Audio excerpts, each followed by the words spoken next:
Hey guys, कैसे हो आप लोग। Welcome to the channel. इस वीडियो में फिर से एक बार मैं आपके लिए बैटल टू द हेवंस की न्यू एपिसोड को डिटेल में एक्सप्लेन करने वाला हूँ। पिछले एपिसोड में हमने देखा था सी हाउ चोरों से भरे एक बैंक सिटी में आ गया था। बैंक सिटी में आकर उसे कलरफुल गोल्ड के बारे में पता चलता है। यहाँ पर वो एक अकेडमी के लोगों से मिलता है जिन्होंने वहाँ पर एक अनाउंसमेंट करा था कि जो भी उस कलरफुल गोल्ड को उन्हें लाकर सौंपेगा उस पर्सन को उनके अकेडमी में तियानशियान स्पेशल पूल में नहाने का मौका दिया जाएगा। सी हाउ भी इस कंपटीशन में इंटरेस्टेड था। इसीलिए वो कलरफुल गोल्ड को तलाशने के लिए निकल जाता है, पर उसे एक वैली में किसी एंशिएंट बीइंग का ग्रेव मिलता है। उसे वो खोलने की कोशिश करता है, पर उसके ऊपर कुछ हेवनली फायर्स हमला करते हैं। डार्क फायर से वो बच ही रहा था, तभी एक ब्लू फ्लेम आती है और जिसको देखकर वो डार्क फ्लेम भी भाग जाती है। अब आगे एपिसोड बिल्कुल उसी जगह से शुरू होती है। हम देखते हैं वो ब्लू फ्लेम तुरंत ही सी हाउ के ऊपर एक जोरदार अटैक करती है। अटैक के बाद सी हाउ उससे बचने के लिए पीछे हटता है, लेकिन तभी हम देखते हैं नीचे से वो डार्क फ्लेम आती है जो कि सी हाउ को कवर करते हुए ब्लू फ्लेम से मिलती है। ये दोनों फ्लेम एक दूसरे से भिड़ते हैं और वहाँ पे फ्लेम्स की बरसात होने लगती है। सी हाउ उस जगह पे किसी तरह से खुद को बचाने लगता है, पर यहाँ पे इन फ्लेम्स की ताकत के सामने सी हाउ की ताकत बहुत ही ज्यादा कम लग रही होती है। सी हाउ खुद को बचाने के लिए इधर उधर भाग रहा है और उधर वो ब्लू फ्लेम और ब्लैक फ्लेम एक दूसरे से टकरा रही हैं। इस जगह पे एक और बात ये भी है कि ये जो फ्लेम है ये इस ग्रेव का प्रोटेक्शन कर रही हैं। सी हाउ इस ग्रेव को हिला भी नहीं पा रहा है। इतना सी हाउ को पता चला है कि इस जगह पे कोई बहुत ही ज्यादा पावरफुल बीइंग का ग्रेव है। यहाँ पर वो ब्लैक फ्लेम ब्लू फ्लेम से टकरा कर फिर ब्लू फ्लेम को वहाँ हरा देती है।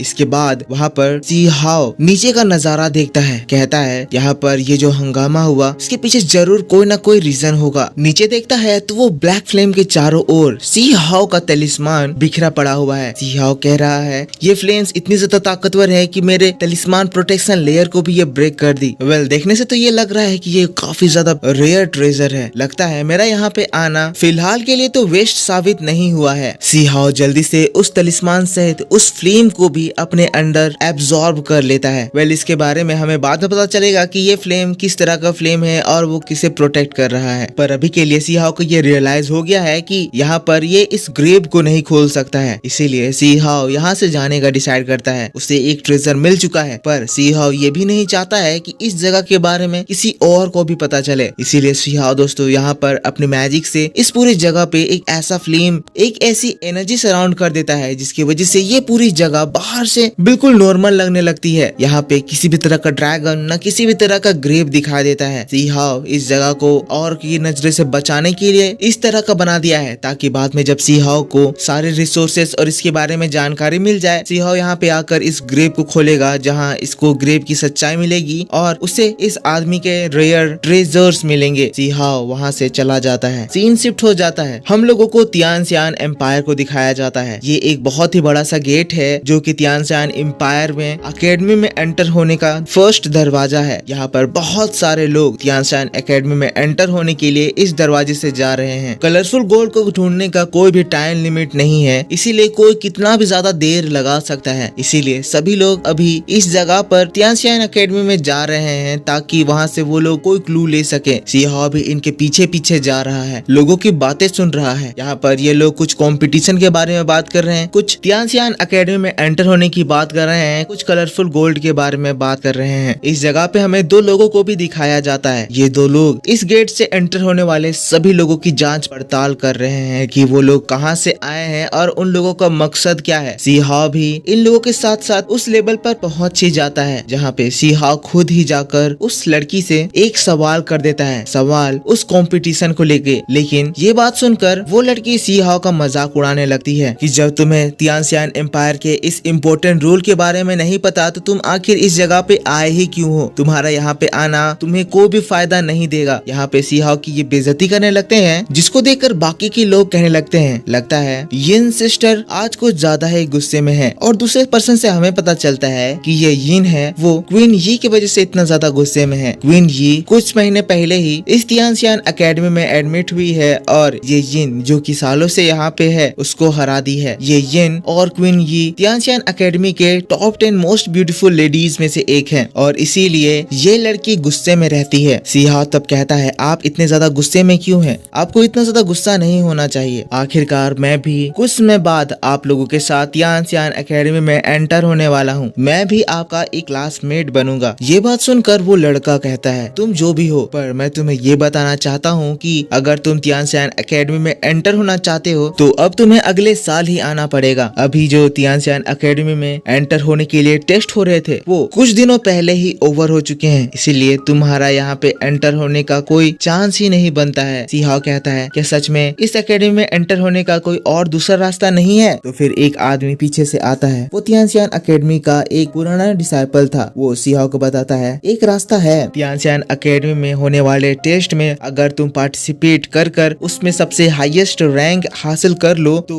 तुम्हें इस एकेडमी में डायरेक्ट एंट्री मिल सकती है, पर इसके लिए तुम्हें most important most difficult step से पार करना होगा, जिसका रास्ता तुम्हें हेवन स्टेयर से मिलेगा। ये बात सुनकर फिर सी हाओ उस टेस्ट को देने के लिए चला जाता है। सीन यहाँ से शिफ्ट हो जाता है। हम लोगों को सी हाओ को हेवन स्टेयर में दिखाया जाता है। सी हाओ उस सीढ़ी को पार करता है और अपने फर्स्ट लेवल पर पहुंचता है। अब सभी लोगों की नजरें सी हाओ के ऊपर है, क्योंकि सी हाओ इस कंपटीशन में पार्ट लेने वाला है। ये कंपटीशन नॉर्मल होने वाले कंपटीशन से अलग है, क्योंकि ये कंपटीशन उससे ज्यादा डिफिकल्ट है। जो भी लोग इस कंपटीशन में डायरेक्ट एंट्री के लिए पास होने के लिए आए थे, इस टेस्ट से गुजरने पे अभी तक कोई भी सक्सेसफुल नहीं हो पाया है। इसके पीछे क्या रीजन है आपको थोड़ी देर में पता चलेगा। यहाँ पर सभी लोगों की नजरें सी हाओ के ऊपर है। सी हाओ के लिए पहला टेस्ट का अनाउंसमेंट होता है, जहाँ पर उसके सामने एक बहुत ही बड़ा सा रॉक आ जाता है। सी हाओ का पहला टेस्ट इसको अपने फिजिकल स्ट्रेंथ से उठाना है। सीन यहाँ से शिफ्ट हो जाता है और हम लोगों को क्विंग यी को दिखाया जाता है। क्विंग यी के कानों में भी सी हाओ के यहाँ पे आने और टेस्ट देने की बात आ चुकी है और तभी 1 घंटा बजता है। ये बेल ये सबूत है कि सी हाओ ने उस टेस्ट को पार कर लिया है। यहाँ पर क्विंग यी की दोस्त क्विंग यी से कह रही है कि तुम इस नए लड़के के लिए कुछ ज्यादा ही इंटरेस्ट दिखा रही हो। क्विंग यी कहती है, ऐसी कोई बात नहीं है, पर ये लड़का पहला टेस्ट पास कर लिया है। हम लोगों को इसे अंडरस्टिमेट नहीं करना चाहिए। क्या पता ये आगे जाकर अपनी क्या स्ट्रेंथ दिखाए। सीन दोबारा से शिफ्ट होकर हम लोगों को सी हाओ की ओर दिखाया जाता है, जिसके पास लगातार अब अलग अलग टेस्ट आते जा रहे हैं। सी हाओ हर टेस्ट को पास करते जा रहा है और सी हाओ अब 6 लेवल टेस्ट पे पहुंच जाता है। लेवल 6 पे पहुंचते ही सी हाओ को बहुत ही ज्यादा ताकतवर चेन्स जकड़ लेती है और इस टेस्ट में उसे इन चेन से आजाद होना है। इस टेस्ट का नाम द रेल्म ऑफ ऑनर है। ये चेन्स लगातार सी हाओ के बॉडी को जकड़ रही है और सी हाओ इसको तोड़ने में स्ट्रगल कर रहा है, लेकिन दोस्तों यहाँ पर सी हाओ अपनी पूरी ताकत लगाकर इस चैन को ब्रेक कर ही देता है। अब जैसे ही सी हाओ 6 लेवल को पार करता है, सभी लोगों की सभी टीचर्स की नजरें सी हाओ के ऊपर आ जाती है, क्योंकि इसने लगातार बहुत ही आसानी से सारे टेस्ट के लेवल पार कर दिए हैं। सी हाओ का अब 7th लेवल स्टार्ट होता है, जहाँ पर सी हाओ को एक क्वेश्चन का आंसर देना है। सी हाओ के सामने एक फायर आती है जो कि पूछती है कि तुम्हें अब अपने आगे का रास्ता ढूंढना है। सभी लोग सी हाओ को देख रहे हैं, क्योंकि आज तक जितने भी लोग हैं वो सभी लोग इसी लेवल पर आकर फेल हुए हैं। आज तक इसका कोई भी करेक्ट आंसर नहीं दे पाया है और जो भी इसका गलत आंसर देता है उसको ये फायर जलाकर राख कर देती है। क्या सी हाओ इस सवाल का जवाब दे पाएगा? सी हाओ यहाँ बैठ जाता है, अपने फुल कंसंट्रेशन में है और रास्ता तलाश कर रहा है। इसके बाद सी हाओ को गॉड लियू की बात याद आने लगती है, जब गॉड लियू ने कहा था कि सी हाओ तुम इनविंसिबल होने वाले हो। एक पड़ाव आएगा जब तुम्हें एक सही रास्ता ढूंढना होगा, पर याद रखना तुम्हारा सही रास्ता तुम हो। तुम जिस भी रास्ते को चूज करोगे वो तुम्हारे लिए सही रास्ता होगा। और दोस्तों तब इन्हीं सारी बातों को सोचकर सी हाओ खड़ा होता है और फिर उस फायर उस लैंप के सामने जाता है और उसको एक जोरदार लात मारकर तोड़ देता है। इसके बाद सच में एक अनाउंसमेंट होता है जो कि सी हाओ से कहती है कि तुमने 7th लेवल टेस्ट पार कर लिया है और तुम्हारे लिए 8th लेवल टेस्ट स्टार्ट होता है। सी हाओ के सामने एक बहुत ही बड़ा सा दरवाजा खुलता है, जिससे तुरंत ही बहुत सारी ब्यूटीफुल लेडीज आ जाती है। ये सारी की सारी ब्यूटीफुल लेडीज एक तरह की